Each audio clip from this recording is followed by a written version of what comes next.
Congratulations, it's day 5. You're at the end of the first week of the WildFit Challenge. This is really, really exciting. And at this point, you've probably started to make some observations about the way you talk to yourself about food. I know very often we get feedback from clients at this point. We're like, have you turned me into a schizophrenic? No, I've just shown you that you always already were a little bit. You know, this dialogue, this debate that we have about food, it's really powerful. And largely it's fueled, as we've talked about, by the food industry really manipulating us into wanting to eat things that we on one level know we don't necessarily want to be eating. So it's really powerful that you've been making these observations. You've also been noticing your emotions. When I choose to eat something, why am I choosing to eat it? How do I think it's going to make me feel? How does it really make me feel? How does it really, really make me feel even later? So there's some really good observations we're making. And now we've arrived at Friday. Friday during the WildFit Challenge is always a very important day because it's Enhancement Day. This is the day when we start making changes. Are you nervous? Are you a little nervous? Come on. Now, the changes we're going to make today are going to be really, really important. Before we announce them, before we discuss them, here's my question for you. Just like last week. What are you most nervous about losing? What are you most excited about giving up? What do you want to be rid of after all the observations you've made?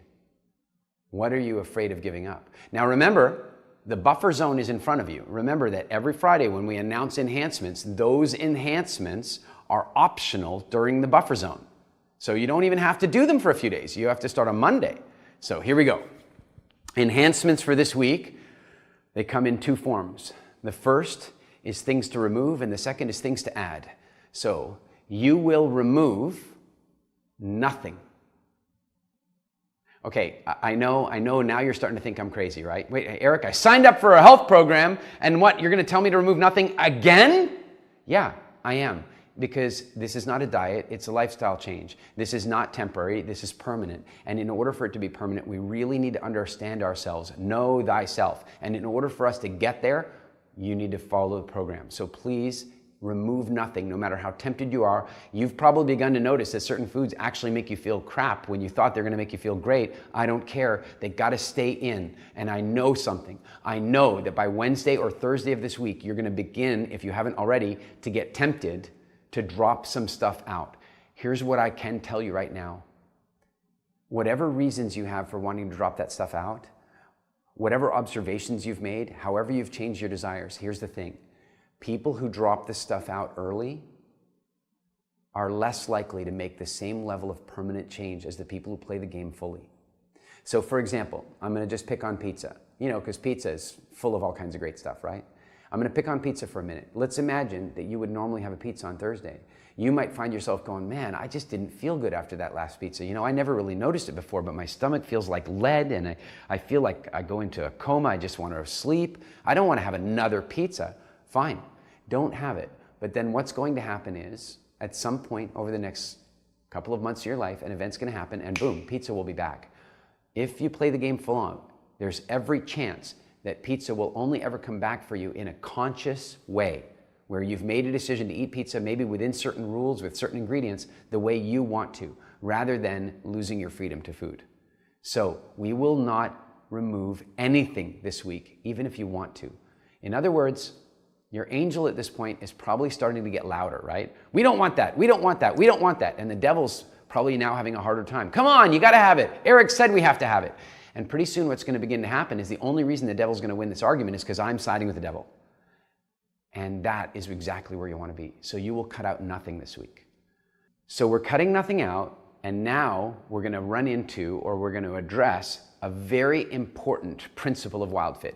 And that principle is that your health is far more determined by getting enough of the good stuff than by removing the bad stuff. I know that most of the whole health and diet and nutrition industry is all built around these 7 things that you should remove in order to do that, and watch out for these deadly foods and all this kind of stuff. It's all fear-mongering, and there's some truth in it.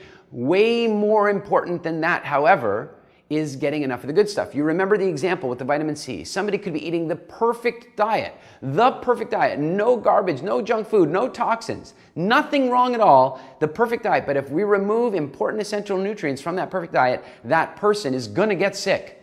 It is far more important to get enough of the good stuff. In fact, I'd go so far as to say that when somebody produces a blog or an article that says these food have medicinal properties, wow, really? They have medicinal properties? What I would suggest to you is that if there are nutrients in that food that appear to have medicinal properties, what it really means is that rather than that ingredient making you feel better, it was the absence of that ingredient that made you susceptible to the symptoms in the first place.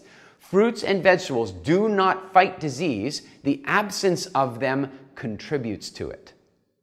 And so, the enhancement for this week is to improve or increase our intake of healthy fruits and vegetables, focusing on three things: quantity, quality, and variety. We got to have them all: quantity, quality, and variety. So let's start with fruit. You're going to increase your intake of healthy fruit. And you're going to increase your intake in terms of quantity and also quality. I'm going to suggest that if it's viable for you, that you aim for the very best sources of fruit that you can get. Ideally, what you'd be talking about is organic, ethically produced, good quality fruit, non-GMO, the right stuff. That's one thing. The next thing is, I want you to branch out and try some fruits maybe that you never tried before. Have you tried passion fruit? Have you tried dragon fruit? Have you tried star fruit? Come on, try some fruits that maybe you haven't tried so much before. So you're increasing your quantity and your variety and your quality. Now, there's a very important distinction to discuss when it comes to fruit. Fruit should only ever be eaten on an empty stomach. Okay, please hear me about this. Fruit should only be eaten on an empty stomach. This is really important. Remember, I mentioned a couple days ago that all foods try to defend themselves against getting eaten. You know, animals, they defend themselves with teeth and horns and hooves and speed and strength. They defend themselves, right? And even some animals have biochemical defenses, like skunks and the bushbuck from southern Africa. The bushbuck produces an oil in its hide that when it goes into the water, it keeps the crocodiles away, right? So they use physical defenses, and then they also use biochemical defenses. Plants use biochemical defenses and physical defenses as well. There are thorns, for example, and trees and plants and bushes have evolved all kinds of different thorns. There's leaves that are thorns, there are branches that are thorns, there are thorns that are thorns, there's bark that are thorns. Thorns have evolved a whole bunch of different ways to protect the plant. So they have physical defenses. They also have biochemical defenses.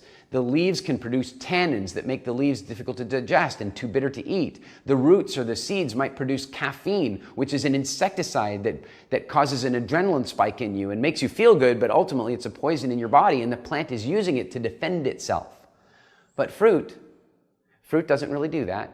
I mean, sure, it develops a skin that's really there to defend itself against, being eaten by insects and so on. But fruit wants to be eaten by large animals. Why? Because it's a transportation system. You see, all seeds on earth want to be transported away from the parent plant. They don't want to be dropped down into the root bed of the parent plant. It wouldn't be good to be competing with the parent, and also the parent plant's probably blocking out the sunlight, and so they don't want that. So they want to be transported away. How do they do that? There's, the little helicopter ones, they float away on the wind, and the dandelion type ones that also in poplar, the fuzz that floats away on the wind. Then you've got the burrs, the one that sticks to your fur. Well, I'm assuming you don't have fur, but your socks or your animal's fur, and then it sticks to them and they get transported away. Plants want their seeds to be transported away, and fruit is one of the ways they achieve that. They create this beautiful, sugary, vitamin-packed, beautiful, almost pre-digested food. They advertise it brightly and say, come and eat me. But the deal is, eat the fruit, not the seed. That's the deal that nature makes with us. And it has a few ways of protecting it. Some fruits have such a big seed inside you couldn't possibly eat it. Like, let's say a peach. The seed inside you wouldn't accidentally eat that seed. You just couldn't do it. Strawberries came up with a different system. Strawberries have like hundreds of seeds on the outside of the strawberry. So as you eat them, even if your teeth break up a few of the seeds, most of those seeds are going to pass through you, not get digested, and boom, you've done your job transporting it. Do you guys remember grapes with seeds in them? I mean, some of you might remember that. These days, most of them don't have them in because they've been bred out. But you remember, what's the look on your face when you bite into a grape seed, right? Isn't it something like this?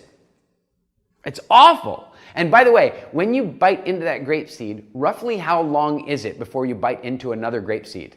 It's a long time, probably a year, right? Because it's so bitter that you remember it. And then for months after that, you could be eating a grape and you're really careful because you got the message.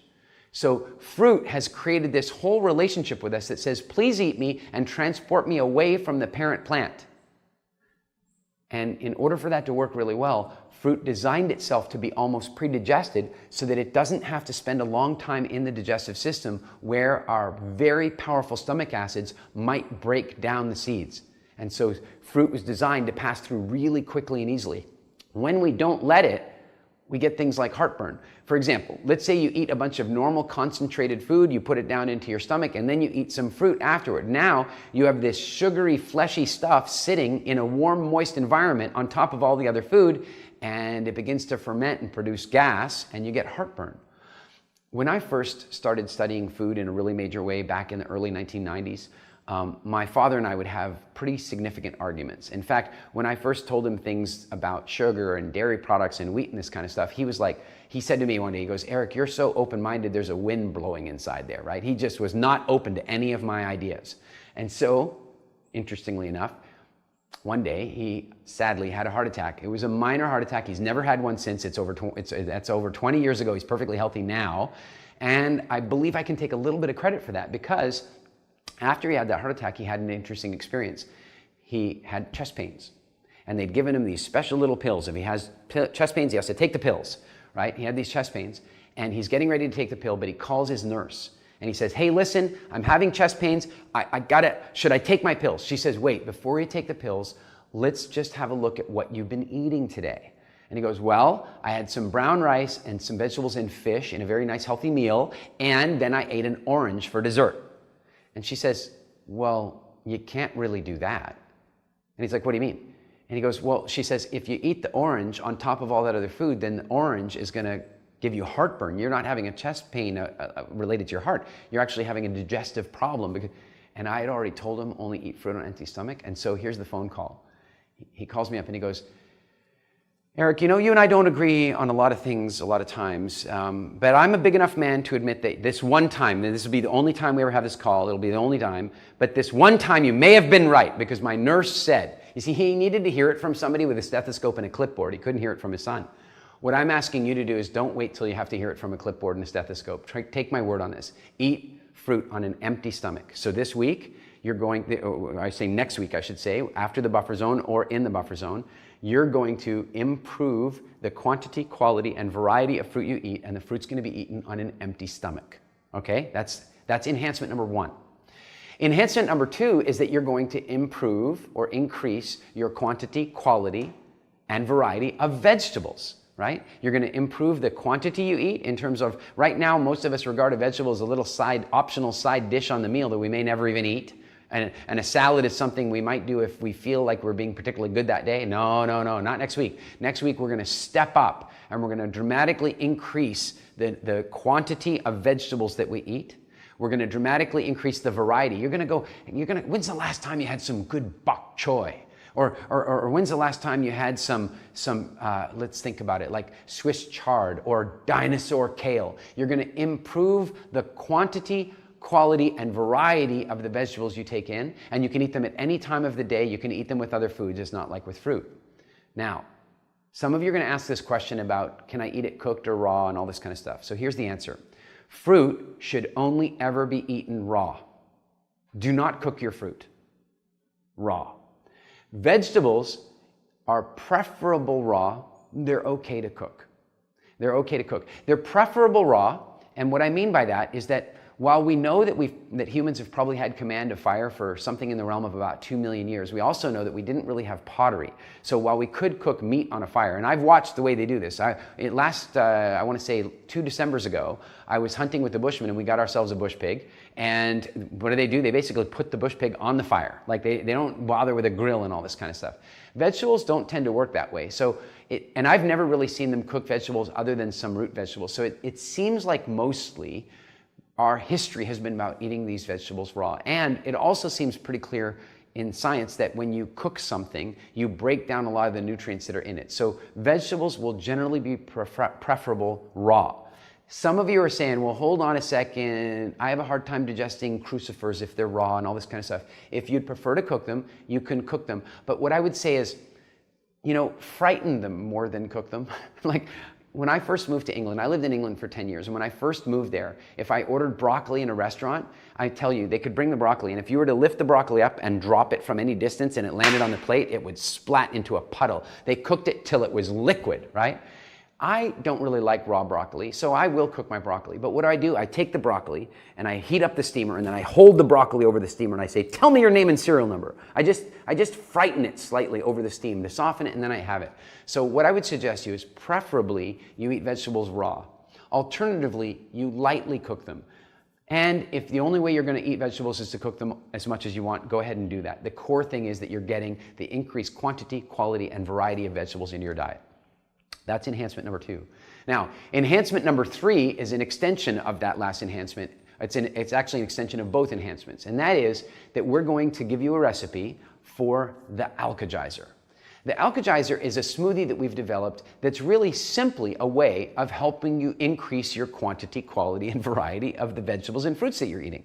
So if you really think about what it used to be like, people spent the vast majority of their time hunting and gathering. And they didn't like hunt and gather, and wait to mealtime, right? Like they didn't do that. They hunted and gathered, but as they were doing it, they were eating all the time, constantly eating. And this huge variety of stuff. We don't have time for that. We have Facebook to check and movies to watch and work to do and friends to hang out with. We don't have time to be constantly munching. And so we created the Alkejizer so that you can let your blender do some of the chewing for you. So use the Alkejizer as a way of increasing dramatically the amount of fruits and vegetables you're having. Let's talk about a few things about the Alkejizer.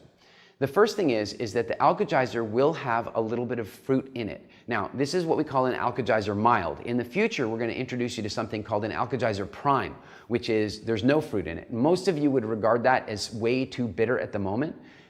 Something fascinating is going to happen to your taste buds over the next few weeks. You're going to notice there are foods you currently think you like, and you're going to stop liking them. And you're going to have other foods that you currently don't think you like, and you're going to start liking them, because as we add in certain things and take out certain things, your taste buds are going to evolve, and what you enjoy is going to change. So the Alkejizer Prime, for many of you, would be overly bitter, and you might not like it. For those of you who want to try it, feel free. We're recommending the Alkejizer Mild. And so because it has fruit in it, you should only be having it at the beginning of the day on an empty stomach. You should start your day with fruit when you know your stomach is empty. Start your day with an Alkejizer when you know your stomach is empty. And then once you've switched to non-fruit foods, once you've switched to concentrated foods, then at that stage, you're done with fruit and you're done with the Alkejizer Mild for the rest of the day. That's the enhancements for this week. Just to recap, increasing your quantity, quality, and variety of fruits, eating fruit only first thing in the morning when your stomach is truly empty, having your Alkejizer mild in the morning before you have solid foods, and then over the course of the day, dramatically increasing your quantity, quality, and variety of vegetables. All right, so at this point, we get a number of questions. And one of the questions is, all right, Eric, how much of this Alkejizer should I have? Great question. And it's largely up to you. I'm going to give you a minimum expectation, and you can certainly go beyond that if you'd like. For this coming week, the minimum expectation should be around 12 ounces, which is like a good-sized glass. That's also equivalent to about 350 milliliters. So 12 ounces to 350 milliliters. And again, it should be done on an empty stomach. Then the next question is, well, how much fruit should I be eating? You know, what we're just talking about is just starting your day with 2 or 3 pieces of fruit. So it could be, a piece of fruit would be like a banana or an apple or an orange, and you might want to have 2 or 3 pieces of fruit. And if you're adding fruit into the Alkejizer Mild, as it says in the recipe, those don't count as one of your 2 to 3 pieces. So have your 2 to 3 pieces, and you can have your Alkejizer. And the Alkejizer you can certainly have at the same time or after you have the fruit. But once you've switched to solid foods, then the fruit and the Alkejizer, they stop at that point. What's really important is that you're not cutting out any foods this week. Now, there's one exception that I'll make to this. It's very difficult to have your 2 or 3 pieces of fruit and then also to have your Alkejizer and then also have your normal breakfast. So if you do sacrifice anything this week, if you do cut anything out this week, You can be a little bit flexible with your breakfast. I'll tell you the best way to do this is to have your fruit in your Alkejizer and still try to have some of your normal breakfast. That's the best way to do it. I also understand that that's a whole lot of food. And when I say that once you've switched to concentrated foods, you should stop with the fruit and the Alkejizer, here's something else. Please wait about 30 minutes after the fruit or after the Alkejizer before you start eating other foods. When that fruit goes into your stomach, if you then eat other foods on top of it, there's a chance of trying to slow things up and you might create a little bit of heartburn for yourself. So just have the fruit, have the Alkejizer, and then wait about 30 minutes before you start eating other foods. All right, another question that people have at this point is, well, wait a minute now, how much fruits and vegetables should I really be eating? Well, I've already kind of answered this issue about the fruit, but with the vegetables, let me just say this. Traditionally, most people have vegetables as like a side dish on the plate. What I would like you to begin to think of is that vegetables should be making up at least half of your plate. And then you should also have a salad separately to that. I want you to eat an unreasonable number of vegetables this week at the same time as not cutting out the other foods. So there's no chance you're going to be hungry this week. If anything, you're going to feel a little bit stuffed, and it's okay. Now, there's some other little things I need to warn you about. The one is, I know that some people come into this program looking to lose weight. And while this is not a weight loss program per se, I think it's probably the most effective weight loss program there is right now. And that's great. And that's because weight loss is a side effect of a healthy, balanced diet. Great. This week, I don't even want you to think about the scales. You will have stood on scales and measured yourself at the beginning of the program. I don't even want you to think about weight this week. And if you do, that's fine. But here's what you need to know. There's every chance that you're going to gain weight this week. And also, you may even gain a little bit of weight next week. And I just want you to relax about that. What you're going to find is that your emotions about the number on the scale play almost as much of a role in your health and your weight as the food you eat. So I want you to do the best you can to relax about that this week and next week. If you notice your weight climbing up a little bit, I want you to know that that's totally okay. It's consistent with what should be happening on the program. You should even smile a little knowing that your body is reacting perfectly fine. Now, let's remember, pay attention to your emotions. Notice when you choose a food, which of the hungers might be triggering you. And if it's an emotional hunger, which of the emotions you think you're satisfying by eating that food. Continue to pay attention to your dialogue. Keep drinking your 6 to 8 glasses of water every day. Continue doing your breathing exercises every single day. And most of all, congratulate yourself for every victory. And here's examples of victories. If you try to talk yourself out of having pizza and you eat the pizza, that's a victory. If you try to talk yourself out of having chocolate and you eat the chocolate, that's a victory. When you drink your 6 to 8 glasses of water a day and you drink it, that's a victory. When you drink your Alkejizer, that's a victory. Start chalking up the victories and building some self-esteem. The more closely you adhere to the rules we're giving you, that are really not that tough to adhere to, the better you're going to feel about yourself, which is going to make the weeks to come even better. Because I will tell you this, next Friday's enhancements, there will be some things coming out. And I want you to be ready for that. In the meantime, remember that the buffer zone is ahead of you. So the enhancements I've offered you today, the increasing your fruit, increasing your vegetables, and introducing the Alkejizers, that's all optional during the buffer zone. And then it starts firmly on Monday. You can do it during the buffer zone if you like, or not, but it starts firmly on Monday. With that, have a fantastic weekend. Congratulations for completing the first week of the challenge, and I will see you again on Monday.